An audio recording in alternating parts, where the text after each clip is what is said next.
Yes, I think it's a very good strategic move to keep all the stuff close to the vest, because you don't want to scare them, you don't want their guard up, you don't want them building armor up around themselves. While we appreciate the public's concern, the sharing of unverified accusations or false information is irresponsible and does not assist the investigation. It's interesting when you have someone get punched in the face and you have an assault, that's one thing. When you have someone that breaks into a house to attack someone, wow, that's a whole nother level. When you have someone that breaks into the house, attacks someone, drags them out, they're bleeding, they disappear for days, we have no idea what's happening. These are extraordinary leaps in behavior. Yeah, I still think it's someone that has to have a better understanding of that house, the layout, when she's alone, if she's alone. This sounds like a half-baked or an impulsive or very emotional situation that occurred. Sin sospechosos ni personas de interés. Eso declaró públicamente el departamento del sheriff del condado de Pima al quinto día de la investigación sobre Nancy Guthrie. Un comunicado tan tajante que acusaba a ciertos medios no identificados de actuar de forma irresponsable al difundir acusaciones sin contrastar. La oficina del sheriff fue categórica. Aseguraron que los investigadores aún no habían identificado a ningún sospechoso y que seguían interrogando a cualquiera que hubiera tenido contacto con la señora Guthrie. El mensaje era nítido. Debían cesar las especulaciones, dejar de publicar nombres y no difundir nada que no estuviera confirmado. Sin embargo, un agente retirado del FBI que analizaba el caso desde el principio escuchó aquellas palabras y ofreció una interpretación muy distinta. Para él, mantener bajo estricto secreto los detalles de la investigación constituía un movimiento táctico sumamente inteligente. Se trata de evitar que el sospechoso se alarme, baje la guardia o comience a blindarse ante un posible arresto. Aquel agente, con décadas de experiencia ejecutando órdenes de registro y liderando pesquisas criminales, así como gestionando casos de gran repercusión para el gobierno federal, describió la negativa del sheriff como el ejemplo perfecto de la estrategia de comunicación que la policía emplea cuando tiene a alguien en el punto de mira, pero aún no puede actuar. Se mantiene la prudencia y el hermetismo, permitiendo que el sospechoso crea que nadie lo vigila ni lo investiga, hasta el momento exacto en que se decide actuar con pruebas sólidas. El periodista que cubría el caso sobre el terreno en Tucson reconoció esa misma dinámica basándose en su propia experiencia profesional. Durante el caso de Bryan Kohberger y los asesinatos universitarios de Idaho, la policía negó tener sospechosos durante semanas mientras vigilaba estrechamente a Kohberger, recogía su ADN de la basura y redactaba la declaración jurada que finalmente justificaría su detención. La opinión pública creía la investigación estancada. Los medios informaban de frustración y callejones sin salida. Pero tras bambalinas los investigadores sabían perfectamente a quién buscaban y reunían metódicamente las pruebas para incriminarlo. Ese mismo patrón podría estar repitiéndose ahora mismo en Tucson. O bien el sheriff dice la verdad y realmente carecen de sospechosos. El periodista se mostró sincero con su audiencia ante tal incertidumbre, admitiendo que sus fuentes no le habían revelado nada sobre ningún sospechoso. Esto no descarta que exista una línea de investigación secreta, pero él carece de datos para confirmarlo. Para entender el entorno, resulta útil observar la distribución del vecindario y la ubicación exacta de la casa de Nancy. Aunque la propiedad cuenta ahora con vigilancia privada, la presencia de los medios de comunicación frente a ella es constante. Muchos se preguntan cómo es realmente el ambiente en este vecindario y qué se respira en las inmediaciones de la vivienda. ¿Cómo son los alrededores inmediatos de la propiedad? Los reporteros gráficos Nick y Mo trabajan sin descanso sobre el terreno para registrar cada detalle del entorno. Esa es la casa de Nancy y su correspondiente camino de entrada, aunque muchos lo catalogan como un vecindario residencial típico. Justo al lado de la vivienda se extiende una densa y desolada zona de vegetación, un bosque que, en realidad, está compuesto por cactus y maleza desértica. La vivienda contigua queda prácticamente oculta tras la densa vegetación, y al otro lado de la calzada solo hay más desierto. Esto desmonta la creencia común de que la zona debería estar plagada de cámaras de vigilancia, o de que debe haber dispositivos de tráfico en cada esquina. La realidad del entorno explica perfectamente la absoluta ausencia de registros videográficos. Es probable que existan cámaras viales en la avenida principal, a cierta distancia de allí. Sin embargo, en este sector no hay nada, e incluso las propiedades equipadas con seguridad privada quedan demasiado alejadas de la calzada. La geografía de la escena del crimen responde a la gran incógnita que se plantean millones de personas. ¿Por qué no existen grabaciones? ¿Cómo es posible que, en un mundo saturado de cámaras de seguridad, videocámaras domésticas y lectores de tráfico, la policía no disponga de una sola imagen de quien se llevó a Nancy Guthrie de su propio hogar? El periodista que lleva días apostado frente a la vivienda recorrió la zona para mostrar el aspecto real de este terreno hostil, no mediante tomas aéreas de drones, sino desde el suelo, donde la falta de vigilancia resulta inquietante y evidente.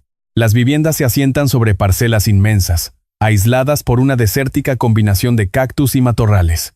La propiedad más cercana apenas se vislumbra entre la maleza. Tampoco hay alumbrado público.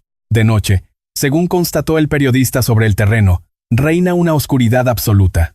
Sin alumbrado público, sin el brillo de zonas comerciales, sin más iluminación que la tenue luz que cada vecino proyecta desde su propio porche. Incluso las casas con cámaras las tienen en la fachada, a 50 o 100 yardas de la carretera, ocultas tras densos muros de vegetación plantados por privacidad.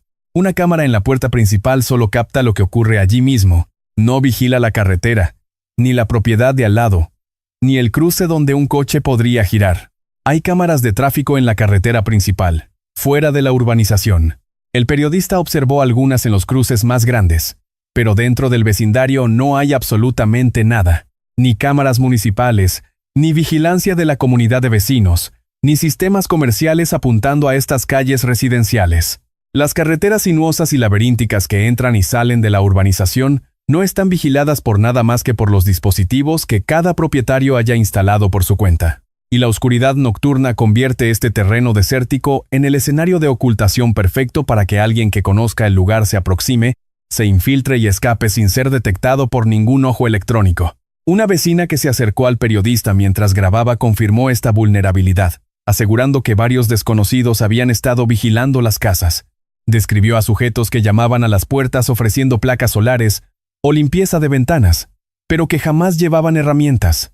Están analizando el terreno, registrando quién está en casa, identificando qué viviendas cuentan con seguridad y cuáles están totalmente desprotegidas. La vecina afirmó tener fotografías de esos individuos, habiendo avisado a la policía semanas antes de que Nancy desapareciera, y compartió una reflexión que explica perfectamente por qué este crimen ocurrió aquí y no en una zona mucho más poblada. Resulta increíblemente difícil creer que todo esto sea una simple casualidad. Vivo en este vecindario y ni yo lograba encontrar la casa de Nancy. Las calles confunden y las parcelas se camuflan con el desierto. Hay que saber exactamente a dónde ir. Si queréis seguir de cerca la búsqueda, la investigación del rescate y la sospecha sobre los implicados, aseguraos de estar suscritos, porque en este caso, cada novedad ha cambiado lo que creíamos saber. Ignorar una pista así descafeinaría la investigación. El agente retirado explicó que, lógicamente, seguirían cualquier indicio hasta el final, pero aclaró que si solo se trataba de un intruso asustado por un sensor de movimiento a 10 calles, eso distaba mucho de un criminal lo bastante osado como para asaltar la vivienda, arrancar las cámaras y llevarse a alguien a la fuerza. Señaló que eran perfiles muy distintos. Aunque el primero pudiera evolucionar hacia el segundo, ese cambio requeriría bastante tiempo. A su juicio, necesitaría tiempo y cometer muchos otros delitos en el camino.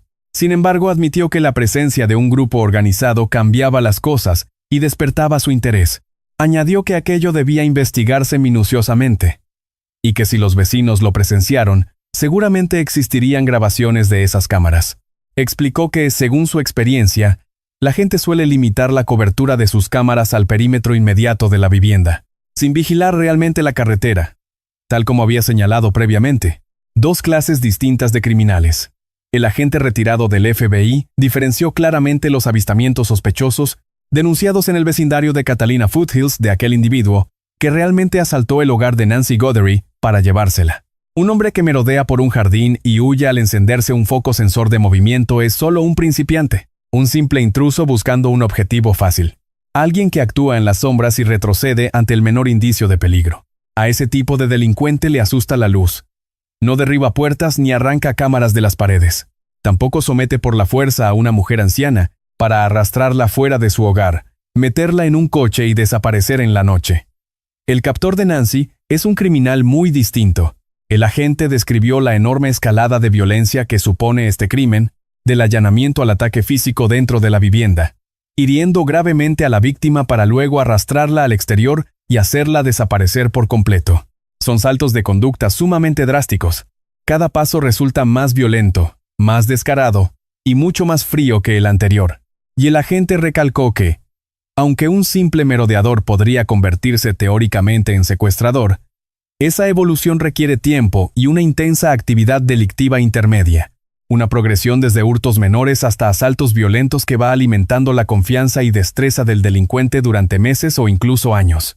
Pero el agente también advirtió que, si estos avistamientos sospechosos no fuesen casos aislados, si se avista a la misma persona en varios patios traseros del vecindario durante semanas, esa pista se vuelve mucho más interesante. Un sospechoso a 10 manzanas es una pista muy débil. Varios avistamientos de un mismo individuo durante semanas revelan un patrón que podría indicar un reconocimiento previo, una vigilancia sistemática por parte de alguien que planeaba algo mucho mayor que un simple robo. Y la investigación de los reporteros sobre el terreno aportó datos que la agente consideró clave. El vecino que habló con el periodista describió varios incidentes con personas sospechosas en la zona. Gente vigilando casas, merodeando sin herramientas. Su comportamiento era tan extraño que los residentes llamaron a la policía. La agente insistió en que el culpable debe ser alguien con un conocimiento detallado del hogar de Nancy. Alguien que conoce la distribución de la casa y sabe cuándo se queda sola. Alguien consciente de su soledad, del dinero, del vínculo con Savannah y de la vulnerabilidad de una mujer de 84 años en un desierto remoto. Si analizamos los círculos concéntricos de investigación que usa la policía, partiendo de los más cercanos a la víctima para avanzar hacia el exterior, ya han descartado a la familia y se expanden hacia el segundo y tercer anillo. Hablamos de empleados de su hogar o repartidores, quienes cuidan de su jardín, los miembros de su iglesia, y quienes conviven con ellos, cónyuges, hijos o compañeros de piso, amigos que se enteran de su vida por charlas informales, y que podrían haber visto una oportunidad. La policía siempre empieza investigando al entorno familiar, ya que son quienes mejor la conocen y quienes más pueden perder o ganar. Suelen ser ellos quienes, por lo general, desencadenan este tipo de delitos. Al final, la clave está en saber quién tiene algo que perder. ¿Hay dinero de por medio? ¿Podía alguien beneficiarse económicamente a su costa? La propia agente recordaba un caso de hace 2 años y medio, en el que 2 hermanos exigieron a su madre cobrar la herencia de inmediato, y de hecho se ha observado un alarmante aumento en este comportamiento. Aquellos hijos le dijeron a su madre que no querían esperar a que falleciera. Le exigieron su parte en ese mismo instante, restándole importancia al asunto y argumentando que más adelante tendrían que pagar demasiados impuestos. Aseguraban que ahora le sacarían mucho más rendimiento. Presionaron a su madre sin descanso para conseguir los fondos, pero ella terminó haciendo exactamente lo contrario de lo que esperaban: dinero. Ese es el móvil al que la agente retirada del FBI vuelve constantemente. No una venganza contra Savannah por su trabajo, ni la obsesión de un acosador con una estrella de televisión, ni un ataque ideológico a una periodista. Dinero. Una motivación financiera simple, directa y sin rodeos. Alguien cercano a Nancy conocía la fortuna de Savannah. Alguien calculó que podía usar a Nancy para acceder a ese patrimonio, y actuó en consecuencia de la forma más drástica posible, secuestrando a Nancy en su propia casa y exigiendo un rescate mediante notas enviadas a la prensa con una dirección de Bitcoin. La agente detalló casos reales de su propia trayectoria donde la codicia desencadenó crímenes brutales contra familiares de avanzada edad, hermanos que exigían su herencia legítima a una madre que aún seguía con vida, no tras su muerte ni mediante el proceso legal correspondiente, sino ya mismo, de manera inmediata. Advirtió que este abuso es cada vez más frecuente. Hijos adultos que coaccionan a sus ancianos padres para transferir patrimonios de forma prematura. En aquella ocasión la madre reaccionó haciendo justo lo contrario de lo esperado. Protegió con más firmeza sus activos y modificó su testamento para reducir la parte de sus codiciosos hijos. Pero la lección de la agente no iba sobre conflictos familiares. Demostraba cómo el dinero empuja a personas aparentemente cuerdas a cometer actos irracionales. Se vio al FBI en casa de Annie Guthrie, la hermana de Savannah, que vive a unos 10 minutos de Nancy. Los agentes del FBI conversaron con Annie y su marido en la entrada. El reportero lo confirmó, y la agente jubilada del FBI nos explica ahora el motivo. Las fuerzas del orden siempre comienzan investigando al entorno familiar, porque las personas que mejor conocen a la víctima son las que podrían tener más que ganar o que perder con su misteriosa desaparición. Esto no significa que la familia sea automáticamente sospechosa. Implica que deben ser descartados primero para que la investigación avance con credibilidad hacia círculos más amplios. Y descartar a la familia requiere el mismo proceso exhaustivo que se aplicaría a cualquier otro sospechoso potencial. Interrogarlos, examinar sus comunicaciones digitales y analizar minuciosamente sus registros financieros y verificar dónde se encontraban en la ventana temporal del crimen. El extractor de datos Cellebrite, retirado de la casa de Annie, es parte de ese proceso de descarte. Este terminal realiza un volcado completo de toda la información del móvil. Contactos, mensajes de texto, fotografías, videos, registros de llamadas, audios, archivos eliminados, contraseñas y datos de identidad del terminal. Se clona cada teléfono de la vivienda. Se preserva hasta la última comunicación, y los datos se analizan buscando conexiones con el delito. Cualquier mensaje con un sospechoso o transacción financiera que carezca de sentido, o datos de geolocalización que sitúen algún móvil cerca del hogar de Nancy durante el crimen. El proceso es estándar y es exhaustivo. Representa el cimiento sobre el cual se construye la investigación, avanzando desde el círculo íntimo hacia las redes externas de la vida de Nancy. El sheriff buscaba que ella examinara detalladamente la descripción física de su madre y la ropa que llevaba puesta. Además, resulta crucial analizar el vocabulario empleado, el fraseo exacto y la estructura formal de los textos. Al fin y al cabo, la forma en que alguien habla determina cómo escribe. Los investigadores intentaban recabar el mayor número de pistas posibles, evaluando si el estilo de redacción le resultaba familiar. Querían confirmar si aquella era realmente la vestimenta de la víctima, y si reconocía alguna de las expresiones utilizadas. Buscaban detectar posibles modismos o giros coloquiales específicos que delataran la identidad del autor. Por ello, resultaba de suma importancia que ella realizara una inspección directa del manuscrito original, esperando activar algún recuerdo clave en su memoria. Al instante, sobre quién pudo haber sido el redactor del mensaje, partiendo de la premisa de que nuestra escritura refleja el habla.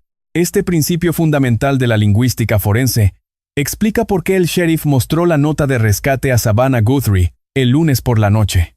Antes de revelar su existencia al público, un agente jubilado del FBI detalló este procedimiento.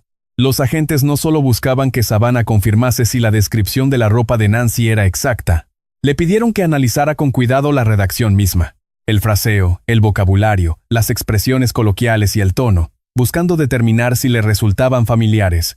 Si la forma de construir las frases evocaba a algún conocido, buscaban giros regionales, hábitos gramaticales o patrones de vocabulario que coincidieran con alguien conocido por Nancy o Savannah. Una nota de rescate es un texto redactado bajo tensión por alguien que intenta proyectar autoridad y amenaza ocultando su identidad. Sin embargo, los patrones lingüísticos están profundamente arraigados. Las palabras que se emplean en el día a día, las frases recurrentes, y la forma de estructurar las ideas se trasladan al papel, incluso al intentar camuflar el estilo. El sheriff no ha confirmado la autenticidad de las notas de rescate, pero sí admitió su relevancia al mostrárselas a Savannah. Confirmó que los textos detallan la vestimenta de Nancy y exponen descripciones precisas sobre el interior de su vivienda. El agente retirado del FBI señaló que mostrar este documento a Savannah entra dentro del protocolo habitual de investigación. Se comprueba minuciosamente la veracidad de la descripción, si la ropa coincide exactamente con la que Nancy llevaba a esas horas de la noche, y si los datos del interior corresponden con la distribución real y el estado del inmueble, si los datos son erróneos, si la ropa descrita no concuerda, o si el escenario interior resulta inexacto, la carta es casi seguro un engaño. Si son correctos, fue redactada por alguien que estuvo dentro de la casa o que obtuvo información directa de quien lo hizo. Las notas de rescate llegaron al menos a 2 medios de comunicación, TMZ, y una cadena local de Tucson. Fueron enviadas por correo, lo que significa que contienen metadatos digitales rastreables hasta el terminal y la ubicación exacta desde donde se emitieron. El colega del periodista, un agente jubilado del FBI, especialista en informática forense y rastreo de móviles, explicó que las direcciones IP ahora se localizan en minutos, no en días. Sin embargo, este mismo experto recalca que un delincuente sofisticado recurriría a conexiones VPN, enrutamiento por capas y múltiples dispositivos para ocultar por completo el origen del correo electrónico. El director de seguridad que ha estado a cargo del caso estima que el esfuerzo para camuflar un correo frente al FBI supera con creces una simple suscripción de VPN comercial. Exige conocimientos técnicos avanzados, una planificación minuciosa de dispositivos y una seguridad operativa incompatible con un delito que los investigadores califican de improvisado, impulsivo o guiado por un arrebato puramente emocional. Esa misma descripción improvisado, impulsivo, emocional, es la valoración que el agente hace del propio crimen, no solo de las notas de rescate. Un secuestrador profesional planea el rapto, el cautiverio, las comunicaciones y el cobro antes de dar el primer paso. Un secuestrador meticuloso tiene preparada una prueba de vida antes de lanzar su primera exigencia. Un secuestrador profesional se comunica directamente con la familia, no con los medios, y jamás utilizaría expresiones infantiles como «o de lo contrario» en un mensaje de rescate. El crimen contra Nancy Guthrie muestra cierta planificación. Se inutilizaron cámaras, se conocía la distribución de la casa y el momento exacto tras dejarla allí. Pero también revela una desesperación y una torpeza que descartan por completo la mano de un profesional. Alguien que vio una oportunidad fácil, actuó por impulso o arrebato, y ahora sufre las consecuencias de un acto que ha desatado una atención mediática y policial muy superior a la esperada. No obstante, analizando las estadísticas, resulta sumamente extraño que unos desconocidos decidan secuestrar a una mujer de avanzada edad de forma aleatoria. Desde el punto de vista logístico, un secuestrador no desea a una víctima a la que deba cargar físicamente. Los criminales experimentados actúan siempre bajo una estrategia fría, calculando al detalle cada uno de sus movimientos. Este caso encaja más bien con una situación precipitada, torpe y altamente emocional. ¿Quién elegiría a una víctima que requiere ser cargada constantemente? Esa es la pregunta del ex agente que expone la absoluta irracionalidad de este crimen. Al planificar un secuestro extorsivo, se busca un objetivo fácil de controlar y someter. Alguien con movilidad, capaz de caminar por sí mismo hacia el coche y que requiera el mínimo esfuerzo para ser retenido. No eliges a una mujer de 80 y 4 años incapaz de caminar 50 yardas sola, que pesa 150 libras, portadora de un marcapasos y dependiente de medicación diaria para sobrevivir, y que reside en una casa con cámaras interiores que captarían tu rostro y sistemas exteriores que registran tu llegada. Elegir a Nancy Guthrie carece de sentido, a menos que el captor actuara bajo una total enajenación, a menos que el crimen no respondiera a un cálculo estratégico, sino a la pura desesperación o el impulso. Las estadísticas confirman que los desconocidos no secuestran ancianas. Las agresiones contra personas mayores suelen ser perpetradas, de forma abrumadora, por su círculo cercano. Familiares, cuidadores, asesores financieros o vecinos, empleados con acceso libre a la vivienda, que detectaron un punto débil propicio para ser explotado. Un secuestro cometido por extraños es tan inusual que la veterana investigadora del FBI, con décadas de experiencia en estos casos, descarta esa hipótesis casi por completo. Hablamos de alguien que la conoce, que ha estado dentro y domina perfectamente la distribución de la casa, sus alarmas y rutinas. Alguien movido por la codicia, buscando beneficiarse de la fama y el dinero de Savannah, asumiendo que una anciana emparentada con una estrella de la televisión nacional debe guardar una inmensa fortuna. Las búsquedas continúan. Un periodista informó haber visto a 7 agentes peinando en cuadrícula el terreno desértico tras la casa de Nancy, avanzando alineados entre cactus y maleza, cubriendo el terreno de forma metódica, un patrón clásico que la agente retirada conoce bien por su dilatada trayectoria. Estas búsquedas son dirigidas. Se realizan en áreas específicas y por motivos muy concretos. A veces se hace para descartar sectores de la lista, asegurándose de que no hay nada para concentrar los esfuerzos en otra parte. Otras veces, el motivo es un hallazgo previo en la zona. Un objeto, una alteración del terreno o un rastro obliga a un examen exhaustivo. O, en ocasiones, una pista anónima. Alguien aportó información que dirigió a los investigadores a una zona concreta. El helicóptero que sobrevoló la casa de Nancy la noche anterior, a baja altura casi 1 hora, refuerza la sospecha de que manejan datos no revelados al público. Un rastreo aéreo nunca se ordena a la ligera. El combustible aéreo es caro y las tripulaciones tienen límites de vuelo estrictos. Y buscar de noche exige usar tecnología infrarroja de barrido frontal, conocida como FLIR, para detectar firmas térmicas en la oscuridad. Si desplegaron ese helicóptero, alguien autorizó el gasto porque la información disponible lo justificaba. Nancy Guthrie sigue en paradero desconocido. El sheriff dice que no hay sospechosos. El FBI interviene. Las notas de rescate siguen sin verificarse. Los rastreos continúan en el desierto alrededor de su casa. Una agente retirada del FBI, que dedicó su carrera a estos crímenes, cree que el sheriff dosifica la información por estrategia. Piensa que el culpable conocía a Nancy y su hogar, que fue un acto impulsivo más que un plan sofisticado, y que el móvil económico ligado a la fortuna de Savannah explica mejor por qué sacaron a una anciana de 84 años de su cama de madrugada. Si tienen alguna información, Contacten al FBI en el 1-800-225-5324 o al sheriff en el 520-35-14900. Pistas anónimas al 520-8827-463. El FBI ofrece $50,000. Ningún detalle es insignificante. Alguien vigilando casas. El hombre que activó el sensor de luz hace semanas. Desconocidos que llaman a las puertas sin motivo. O quien cambió de actitud tras la noche del sábado. Alguien lo sabe. Y alguien hará la llamada que traerá a Nancy a casa. Esta historia no ha terminado. Suscríbete ahora. Porque en este caso, cada novedad cambia todo lo que creíamos saber. Este contenido es de carácter analítico, basado en fuentes públicas con fines meramente informativos. No representa conclusiones oficiales. Toda persona mencionada es inocente hasta que se demuestre lo contrario. Se aconseja contrastar con otras fuentes para obtener una perspectiva completa.